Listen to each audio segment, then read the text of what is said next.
Let me be brutally honest with you right now. Motivation is not reliable. It never was, and it never will be. You've been lied to.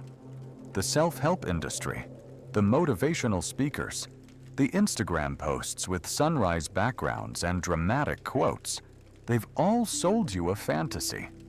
They've convinced you that success comes from feeling inspired, from getting pumped up, from waiting for that magical moment when everything clicks and you suddenly transform into the person you want to be. But here's the truth nobody wants to tell you. If you depend on motivation, you've already lost. Think about it. How many times have you felt that surge of excitement? You watch a video, read a book, listen to a podcast, and suddenly you're on fire. You're going to change everything. You're going to wake up at 5 in the morning, hit the gym, build that business, transform your life. You feel invincible. You feel ready. And then what happens? 24 hours later, that feeling is gone. 48 hours later, you're back to your old patterns. A week later, you can barely remember what got you so excited in the first place. This isn't a personal failure. This is biology. Motivation is an emotional state, a temporary chemical reaction in your brain. It's dopamine flooding your system, making you feel powerful and capable. But emotions are inherently unstable. They fluctuate based on sleep, stress, blood sugar, external validation, and 1,000 other variables you can't control. Motivation is like the weather. Sometimes it's sunny, sometimes it's stormy, and you can't command it to change just because you need it to. The people you admire, the ones who actually accomplish things, who build businesses, who maintain incredible physiques, who master skills, they're not more motivated than you. They've simply learned something you haven't. Motivation is irrelevant. They don't wait to feel like doing something. They don't negotiate with themselves. They don't check their emotional temperature before taking action.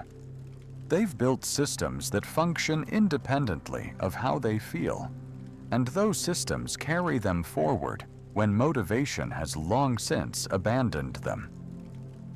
You've confused motivation with real strength, and that confusion is killing your potential. Real strength isn't about feeling ready.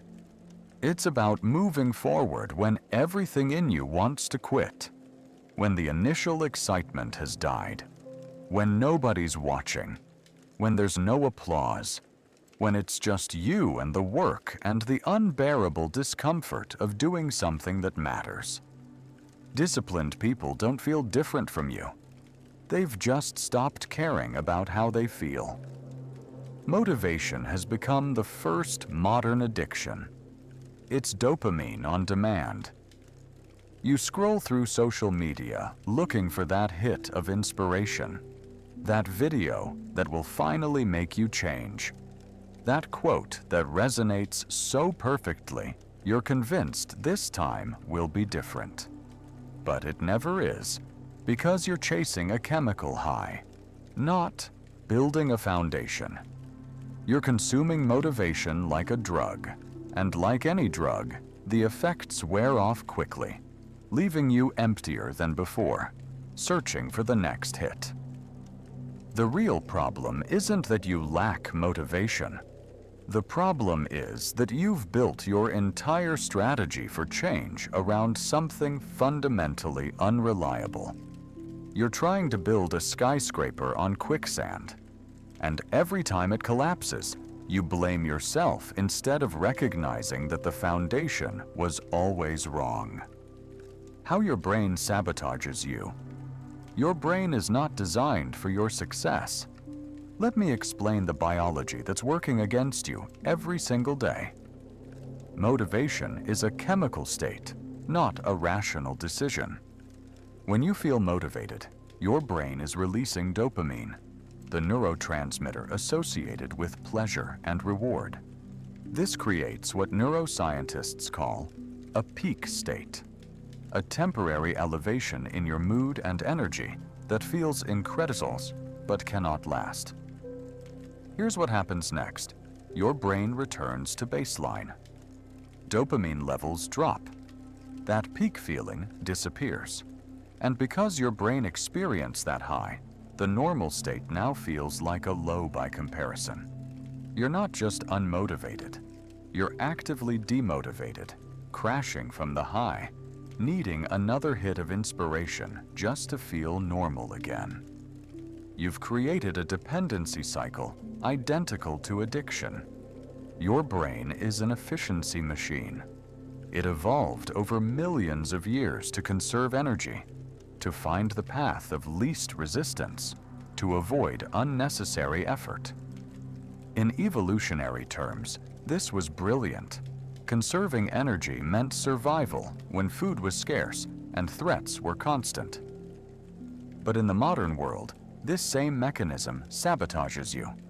Your brain actively resists change because change requires energy, and energy expenditure feels like a threat to survival. This is why motivation is only useful at the beginning. It provides the initial spike of energy needed to overcome your brain's resistance to starting something new. But motivation was never designed to sustain behavior. It's a kickstart, not an engine.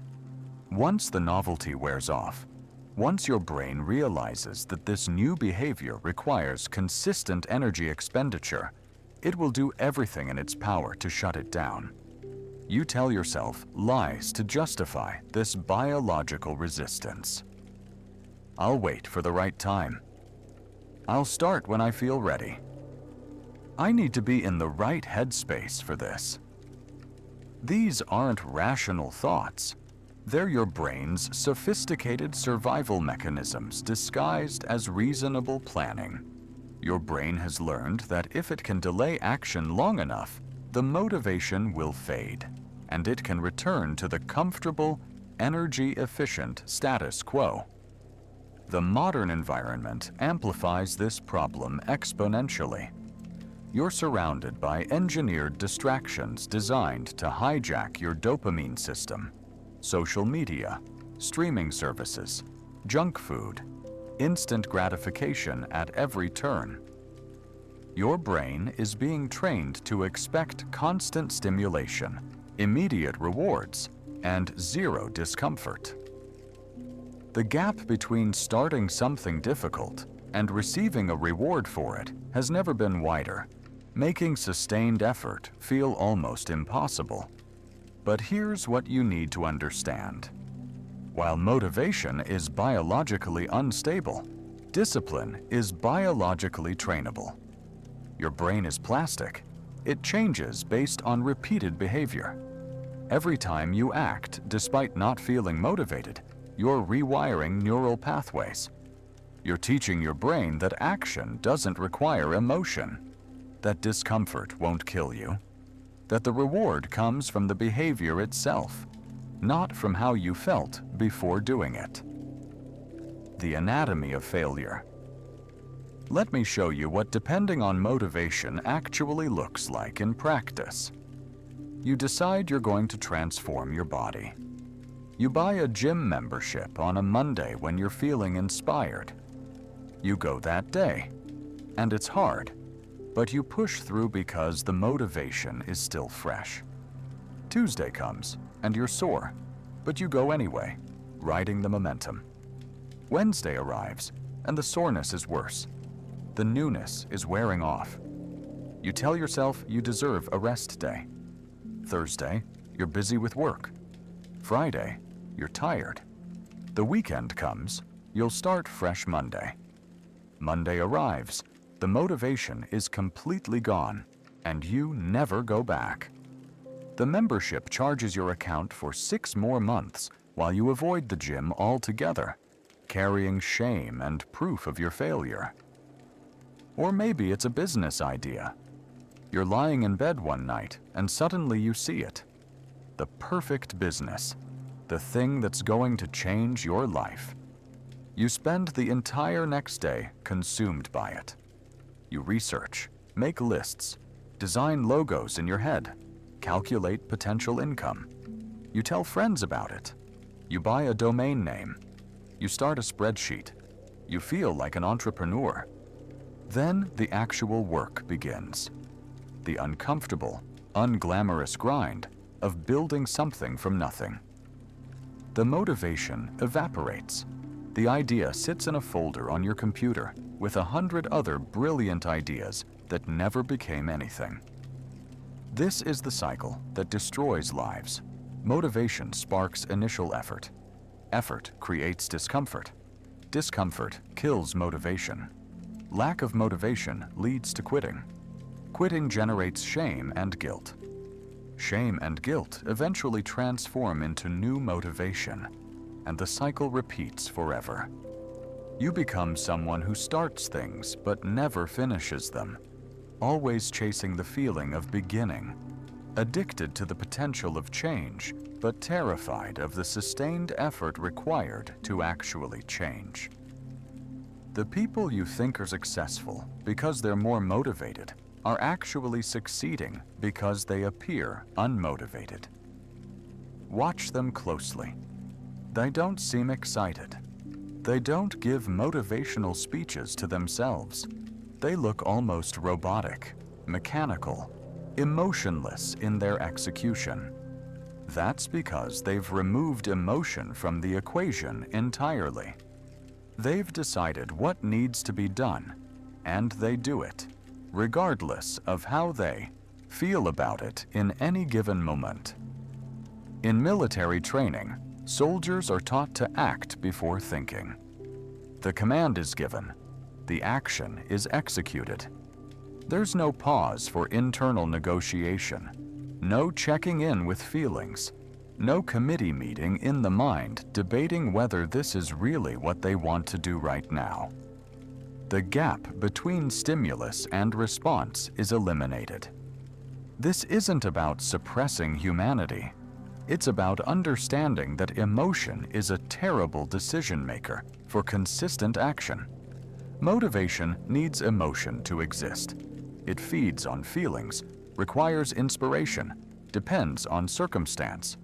Discipline ignores emotion entirely. It doesn't care if you're sad, tired, uninspired, or doubtful. It's a commitment to action that exists independent of your internal state. And this is why disciplined people win. Not because they feel better, but because they've made feelings irrelevant to the process. Systems without emotion. Now we arrive at the core truth that will change everything if you let it. Motivation is how you feel. Discipline is what you do, especially when you don't want to do it. The difference between these two things is the difference between dreaming and achieving, between starting and finishing, between who you are and who you could become. Discipline isn't some mysterious quality that some people have and others don't. It's a system, and systems are designed to function regardless of human emotion. Think about traffic lights. They don't check if drivers feel like stopping. They turn red, and drivers stop because that's the system. Your life needs traffic lights, non-negotiable moments where action happens automatically, without consulting your feelings. This requires specific architectural changes to your daily life. First, you need a fixed schedule, not a flexible goal, not a "I'll do it when I have time" approach, but a specific time on a specific day that is protected like a medical appointment. Your brain learns to prepare for action at this time because the pattern has been established. The decision is already made, removing the daily burden of choosing. Second, you need a ritual of initiation. This is a small, simple action that signals to your brain that it's time to begin. It could be putting on specific clothes, playing a certain song, sitting in a particular chair. The content doesn't matter. the consistency does. This ritual becomes the bridge between your resting state and your working state, making the transition automatic rather than effortful. Third, you need a minimum viable action. This is the smallest possible version of the behavior you're trying to build. Not work out for an hour, but put on gym clothes. Not write a chapter, but open the document. The goal is to make starting so easy that motivation becomes unnecessary. Once you're in motion, continuation requires less energy than initiation. But most people set the bar so high that they need massive motivation just to begin, guaranteeing failure. Fourth, and this is critical, you implement zero negotiation. When the time comes, you act. You don't debate it. You don't evaluate how you feel about it. You don't weigh the pros and cons in that moment. The decision was made when you built the system. Now you're just executing. This single principle eliminates 90% of the internal resistance that kills most people's efforts. Why does this work? Because your brain is a pattern recognition machine. When you repeat a behavior at the same time, in the same way, preceded by the same ritual, your brain begins to automate it. The behavior becomes encoded in your basal ganglia, the part of your brain that handles automatic processes. Eventually, not doing it feels wrong, uncomfortable, like skipping a meal or forgetting to brush your teeth. This is how soldiers function, how elite athletes train, how monks maintain practice. They're not more motivated than you. They've simply removed motivation from the process entirely. They've built systems that carry them forward, and they trust those systems more than they trust their feelings. They understand something profound. Your feelings are not facts, and your mood is not a measure of what you're capable of accomplishing. Becoming someone new. I need you to understand something right now. You don't need more motivation. You need a new identity. The person you are today is built on a foundation of excuse-making, delay, and emotional dependency. That person, with their current patterns and beliefs, cannot create the results you want. You can't upgrade the software without changing the operating system. Your current identity is simple. You're someone who acts when they feel like it. Someone who waits for the right moment. Someone who needs to be inspired before moving. Someone who treats their feelings as the ultimate authority on what they should do. This identity is comfortable. It's familiar. It's also completely incompatible with achievement. The new identity you need is equally simple. You're someone who does what needs to be done, when it needs to be done, regardless of how you feel about it. You don't negotiate with yourself. You don't consult your emotions for permission. You've decided who you are and what you do, and you vote for that identity with every small action. This is the concept of identity-based behavior. Every action you take is a vote for the type of person you're becoming. When you go to the gym, even though you don't feel like it, you're voting for the identity of a disciplined person. When you work on your business, even though you're not inspired, you're voting for the identity of someone who builds things. When you sit down to write, even though the words feel impossible, you're voting for the identity of a creator. Most people try to change their results without changing their identity. They want the body without becoming the person who trains consistently. They want the business without becoming the person who works when it's uncomfortable. They want the book written without becoming the person who writes when they don't feel like it. This is backwards. Results are downstream from identity. Change who you are, and the results follow automatically. The transformation happens in moments you don't want to act. Anyone can do something when they feel motivated. That takes no strength, proves nothing, builds nothing. The moments that matter are the ones where every fiber of your being wants to quit, wants to delay, wants to return to comfort, and you act anyway. Those moments are votes for your new identity. Those moments are where strength is forged. You're not building motivation, you're building proof. Proof that you're the kind of person who keeps their word to themselves. Proof that you can be trusted to follow through. Proof that your feelings don't control you. Every small act of discipline in the face of resistance is evidence that you're changing at the fundamental level of identity. The final truth motivation will get you to the beginning.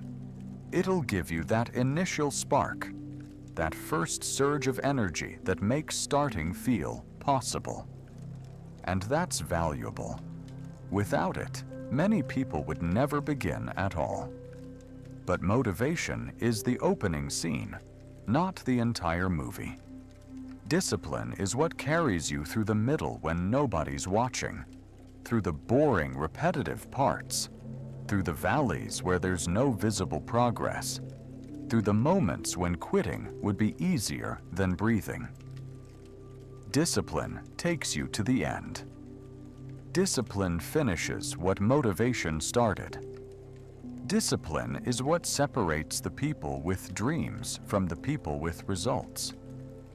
Discipline is the difference between trying and achieving, between starting and completing, between the person who talks about change and the person who embodies it. So the question isn't whether you can get motivated. You can. You will.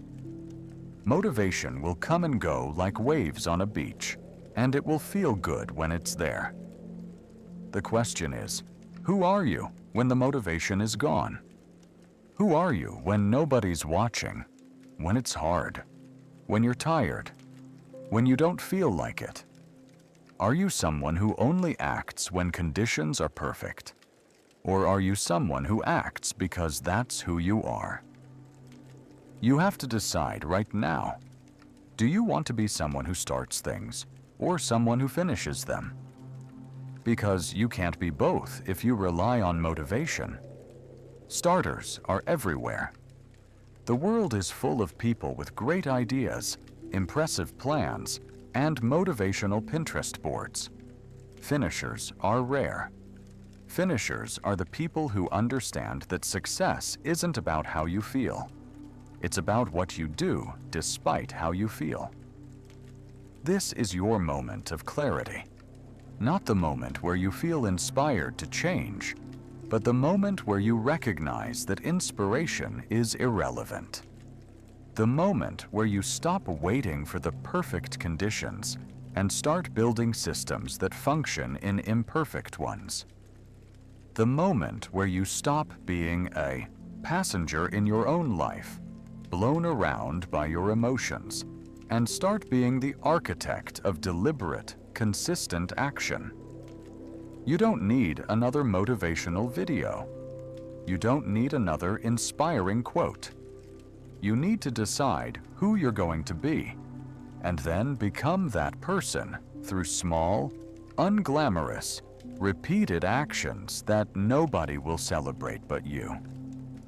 You need to build the kind of character that doesn't negotiate with discomfort, that doesn't wait for permission from feelings, that understands that the work is the reward. The life you want exists on the other side of consistent action taken without emotional support. Everything you've ever wanted to achieve, to become, to build, it's all waiting for you. But only if you're willing to show up when showing up is the last thing you want to do. That's the price. That's always been the price. The only question is whether you're finally ready to pay it.